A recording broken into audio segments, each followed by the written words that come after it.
ciel s'assombrit.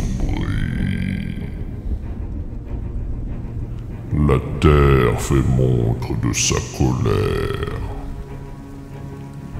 Le royaume des hommes se fend d'un présage hostile. En ce 8 avril 2023, seuls les élus sauront faire face aux préceptes de Toutatis.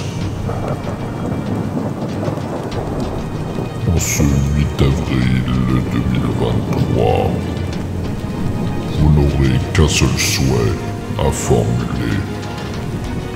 Celui que le ciel ne vous tombe pas sur la tête.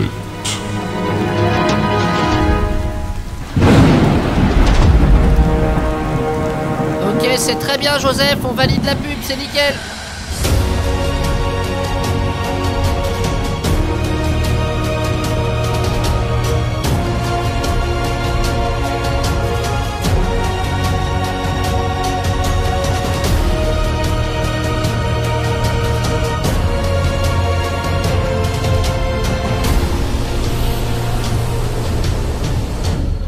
Aujourd'hui les petits potes, on se retrouve pour une vidéo un petit peu particulière étant donné qu'on se focalisera uniquement sur l'attraction la plus attendue de l'année en France, à savoir Toutatis. J'ai été invité par le parc Astérix pour venir tester l'attraction le 29 mars dernier et depuis le temps qu'on en attendait l'ouverture, cette visite a sonné comme une véritable libération. Le projet Toutatis a été lancé en février 2017 et la rumeur le voit d'abord comme une copie du Taron de Phantasialand. Tout en restant très proche du sol une fois le top hat franchi, Toutatis possédera un layout customisé très différent de celui de Taron, mêlant airtime et inversion, mais possédant comme point commun avec le coaster allemand une vitesse soutenue et constante ainsi que plusieurs séquences de launch. Toutatis a d'ailleurs été conçu par le même constructeur que Taron, à savoir ces petits savants fous du Liechtenstein, j'ai nommé Intamin. Le projet Toutatis a fuité lors de l'IAPA 2018 à Orlando, alors qu'il était présenté malencontreusement sur le stand d'Intamin, et s'il était prévu pour ouvrir initialement en 2021, a vu son ouverture reportée une première fois à 2022 et une seconde fois à 2023. Donc oui, vous l'avez bien compris, ça faisait 5 longues années qu'on attendait de poser nos fesses dessus, et Toutatis commençait gentiment à devenir une arlésienne. Sachant qu'il aura fallu attendre 11 ans pour avoir un nouveau gros coaster au parc Astérix qui succéderait à Osiris, l'attente commençait à devenir sacrément insupportable. La cause concernant ces multiples retards, des problèmes relatifs à l'environnement d'abord, le parc Astérix se situant dans une forêt préservée,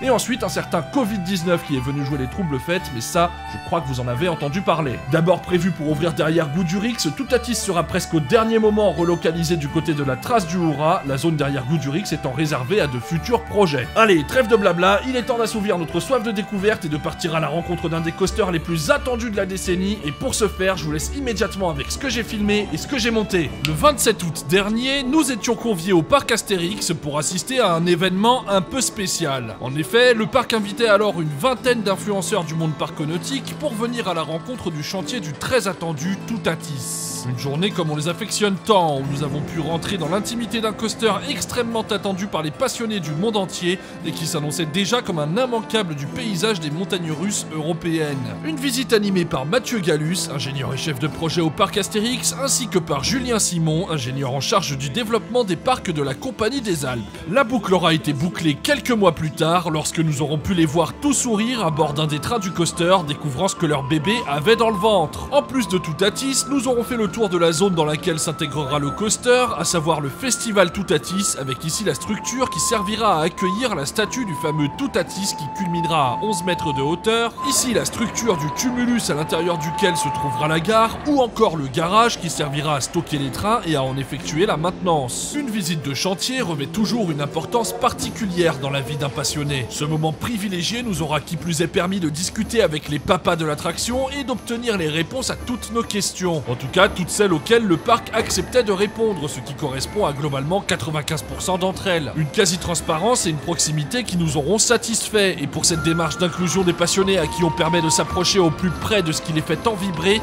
eh bien je remercie les équipes du parc Astérix. C'est donc après une superbe journée de mois d'août où nous aurons pu nous adonner à plusieurs tours des bécanes les plus réjouissantes du parc, et non, je n'inclus pas Goudurix dans la liste des attractions, que notre journée au parc Astérix se sera clôturée. Une visite nous laissant plein de souvenirs et plein d'espoir concernant la future bécane du parc Astérix que nous riderons quelques mois plus tard, à savoir le très attendu Toutatis. Et voilà, une belle ellipse plus tard, nous voici au matin de ce 29 mars 2023 et un jour nouveau se lève sur le parc Astérix. Une belle journée de printemps s'annonce, journée durant laquelle le parc nous aura à nouveau conviés, cette fois-ci pour enfin pouvoir découvrir Toutatis et sa zone, le festival Toutatis. Le parc profitera également de cette journée pour roder ses opérations et faire profiter ses passeports annuels des premiers tours publics de Toutatis. Allez, pas de temps à perdre, je trépigne autant que vous d'impatience à l'idée de découvrir tout ça, alors partons immédiatement à la rencontre de cette attraction qu'on a que trop attendue. En arrivant à l'entrée de la zone, ce que l'on constate en premier lieu, c'est l'amas de poteaux qu'on pourra gentiment qualifier d'omniprésent. Alors certes, les arbres ne sont pas encore en feuilles, mais c'est vrai que cette entrée est assez surchargée, et ce n'est pas tant la déco qui donne cet effet que les supports de la trace du Hora dont l'entrée a d'ailleurs été déplacée. Alors ok, la majeure partie de la décoration du quartier se trouve à hauteur du regard. Mais étant donné qu'au-dessus de nos têtes sillonnent les trains de la trace du Hora et culmine le Top Hat ainsi que la flèche de Toutatis, on a quand même souvent tendance à lever le museau. Du coup, force est de constater que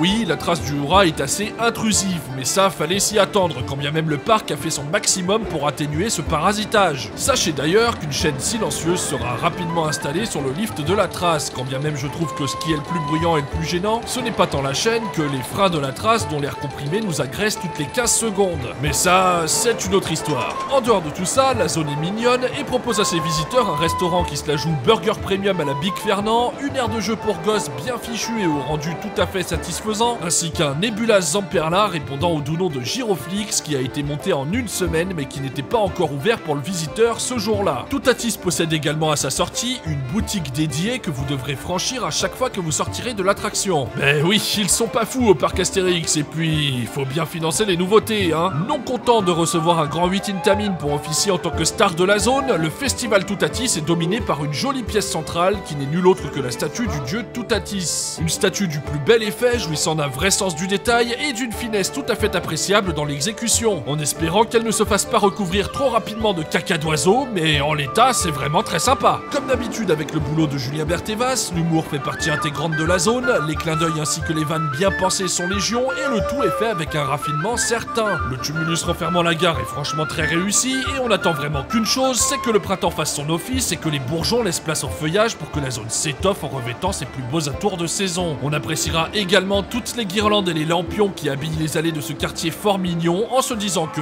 de nuit, avec tout l'éclairage venant tapisser le festival Toutatis, ça doit quand même avoir beaucoup d'allure. Allez, tout ça c'est bien beau, mais ce qui nous intéresse ici, c'est bien évidemment le crédit. Alors partons immédiatement à la découverte de Toutatis et allons vite fait bien fait poser nos fesses sur cette machine qu'on attend depuis 5 ans maintenant. Comme toutes les files du parc Astérix, la file d'attente de Toutatis n'est pas un parc à bœufs comme peuvent l'être certaines files super bandantes de parcs américains. T'imagines d'ailleurs ici comme ça doit être l'enfer quand la file est remplie et qu'il fait 40 degrés alors que t'as pas un pet d'ombre. Mais il s'agit pour Toutatis d'une file qui sillonne le long du Top Hat en s'enfonçant jusqu'au barrel roll et qui revient sur ses pas pour se diriger vers la gare. Sachez aussi qu'en plus de l'indispensable file automatique, ce qu'est la file fast-pass locale en fait, Toutatis possède aussi une single rider, et ça c'est pas pour nous déplaire. La file normale peut être agrandie en fonction de l'affluence et donne à voir les fameux préceptes de Toutatis qui correspondent chacun à un élément du layout du coaster. Une fois au bout de la file, nous arrivons dans la gare pour en découvrir les détails dont les prémices nous avaient été dévoilées lors de notre visite de chantier en août dernier. La gare est bien fichue et partage le même esprit que la file de Conda à Walibi Belgium, à savoir que celle-ci s'anime à l'arrivée et au départ de chacun des trains. Animation qui s'étend du plafond de la gare vers la tête sculptée de Toutatis qui insuffle tout le courage nécessaire aux riders téméraires qui s'apprêtent à affronter la bête. Après avoir déposé nos sacs dans des chariots comme on le fait avant d'embarquer sur Osiris, nous prenons place à bord de ces trains proches du sol comme peuvent l'être ceux de Conda. Je suis davantage friand des trains aux assises surélevées comme peuvent l'être ceux de Taron à Phantasialand, mais si le parc a choisi des trains à la configuration plus basse, c'est pour pouvoir proposer ce layout composé d'éléments très secs, serrés et succincts. Les trains sont confortables, la barre nous laisse toute la liberté du monde, il n'y a pas de ceinture qui viendrait ralentir les opérations, bref, c'est validé. Sachez d'ailleurs que la limite de taille pour rider Toutatis n'est pas officialisée et qu'il faut à peu près faire plus de 2,06 m pour ne pas pouvoir embarquer. Donc ouais, ça laisse quand même une certaine marge, effectivement. Une fois le train dispatché, pas de temps à perdre, nous abordons une courte descente qui nous amène directement sur le premier launch à LSM. S'ensuit un overbanked curve passé suffisamment lentement pour provoquer un hang time bien consistant, à savoir qu'on pendouille fort gentiment dans le harnais, puis arrive une succession de petites bosses inclinées bien senties et similaires à celles du Panthéon de Busch Gardens Williamsburg.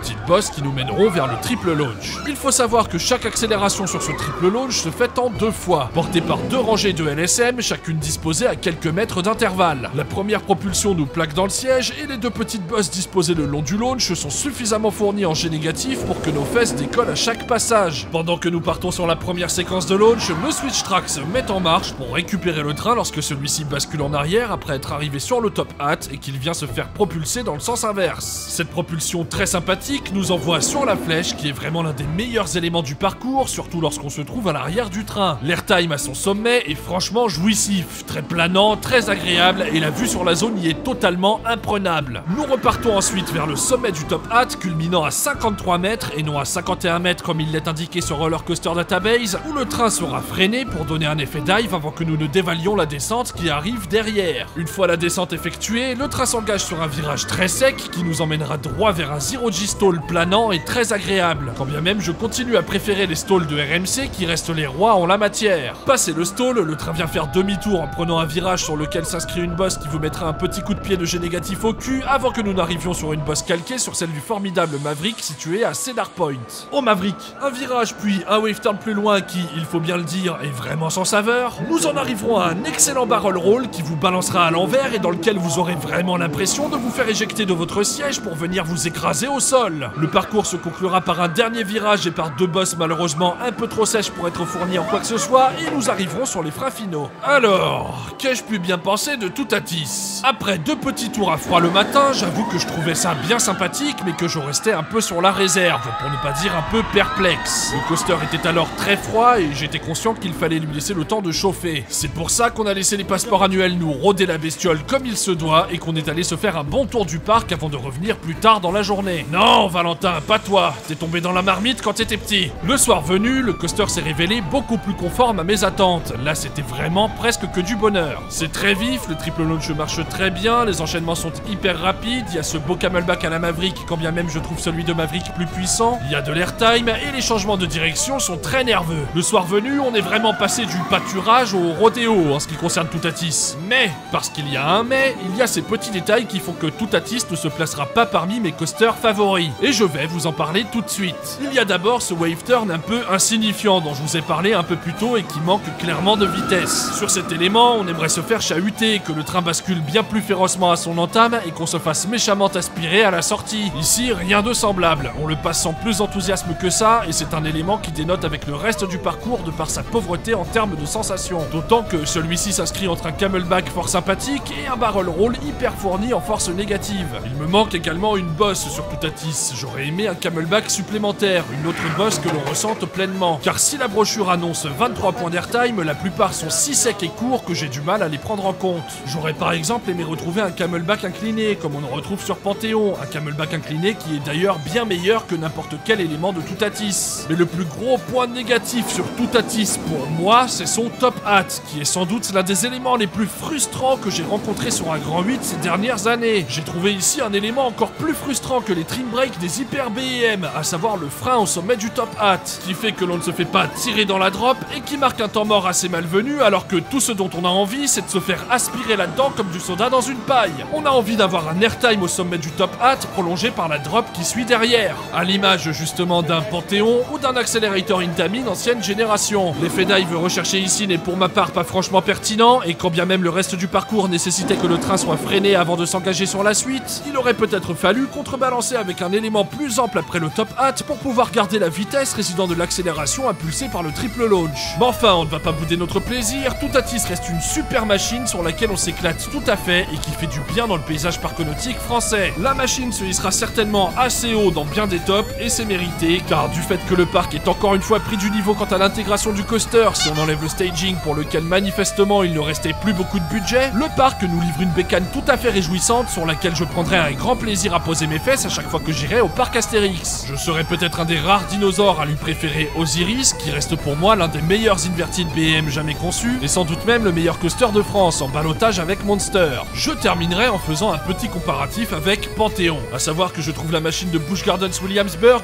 plus puissante et plus fournie en G négatif, quand bien même les puristes me diront à raison que sur le papier, il y en a moins sur Panthéon. Des puristes à qui je répondrai que ce qui prime ici, c'est pas la quantité, mais bien la qualité. Et moi, ce que je préfère par-dessus tout sur un Grand 8, c'est bien bien léger négatif.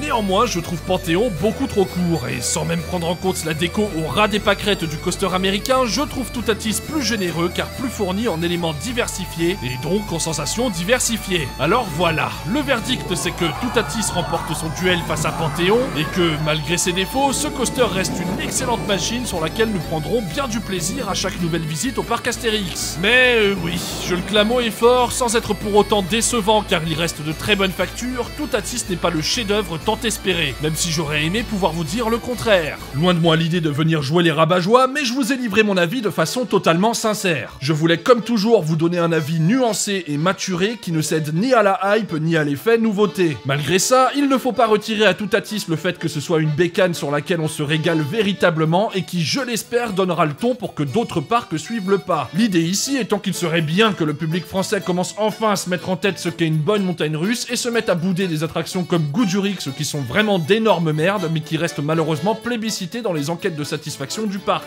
Ah bah on n'est pas aidé évidemment par les McFly et Carlito qu'on fait une vidéo dedans, j'en passe et des meilleurs. L'idée étant de leur faire comprendre que la fluidité d'Osiris n'est pas un accident de parcours et qu'il ne faut pas nécessairement qu'une montagne russe vous secoue dans tous les sens ou vous déplace les vertèbres pour vous apporter des sensations. L'ouverture de Toutatis place d'ailleurs le parc Astérix parmi les parcs qui comportent la meilleure offre d'Europe, car avec donc Toutatis, Osiris et dans une moindre mesure Tonnerre de Zeus, c'est vrai qu'il commence à y avoir quelques bécanes qui valent largement le détour. Et nul doute que Toutatis rencontrera un franc succès auprès du public, car il y a un tel gap entre cette attraction et ce qu'on peut retrouver ailleurs en France, hors Monster et Osiris, que bah ouais, ça va foutre un bon coup de pied dans la fourmilière. Il me tarde d'ailleurs de retourner au parc Astérix un peu plus tard dans la saison, car quand il fera une trentaine de degrés la journée et qu'on pourra poser nos fesses sur la bécane le soir, lorsqu'il aura bien chauffé et qu'il sera en pleine possession de ses moyens, mon petit doigt me dit qu'on aura droit à quelques rails de d'anthologie. La zone quant à elle est plutôt petite mais vraiment bien fichue, ça a de l'allure, on sent qu'il y a eu du boulot et que ça n'a pas été balourdé à la va-vite, et je suis vraiment curieux de voir ce que ça va donner avec tous les éclairages fonctionnels, car entre les lampions et les jeux de lumière disséminés le long du triple launch de Toutatis, je pense que ça va vraiment avoir de la gueule. Le midi, nous n'aurons pas tenté les burgers premium du restaurant du festival Toutatis, car le menu plus la boisson faisait un peu plus de 20 €, ce qui nous paraissait assez cher. Du coup, quitte à payer le prix, nous serons allés dans l'un de mes restos de parc préférés que je ne peux pas manquer à chaque fois que je vais au parc Astérix, à savoir le cirque et son buffet à 28,90 € hors boisson. On y mange hyper bien, on en ressort toujours ballonné tellement on a mangé de trucs différents, mais on en ressort jamais déçu. Alors si vous voulez vous faire un petit plaisir en allant sur le parc, vraiment n'hésitez pas à aller manger au cirque qui est situé à côté de l'entrée de l'Oxygénarium, vous m'en direz des nouvelles. Je remercie donc à nouveau et chaleureusement les équipes du parc Astérix pour leur invitation et je vous invite évidemment à aller rider Toutatis pour vous en faire un avis par vous-même. Et de toute façon, quoi qu'il en soit, vous allez kiffer votre tour, que vous ayez des réserves comme moi ou pas, parce que malgré ses quelques défauts, ça reste quand même une super machine. Il est temps pour moi de clôturer cette vidéo consacrée à Toutatis, j'espère évidemment qu'elle vous a plu. Si vous découvrez cette chaîne avec cette vidéo et qu'elle vous a plu, eh bien n'hésitez pas à vous abonner, et pour tout le monde, n'hésitez pas à commenter la vidéo, à la liker, à la partager, ça m'aidera beaucoup et ça me fera bien plaisir. La prochaine vidéo sera ce coup-ci bel et bien consacrée à Coney Island et à Denos Wonder Wheel Amusement Park, comme ça devait être le cas initialement, mais là je ne pouvais pas faire l'impasse sur Toutatis, fallait absolument que je vous en parle, donc j'ai un peu chamboulé le programme. Et jusqu'à cette prochaine vidéo où nous décollerons vers les États-Unis pour y faire un nombre de parcs et de coasters absolument gargantuesques, et bien jusque là,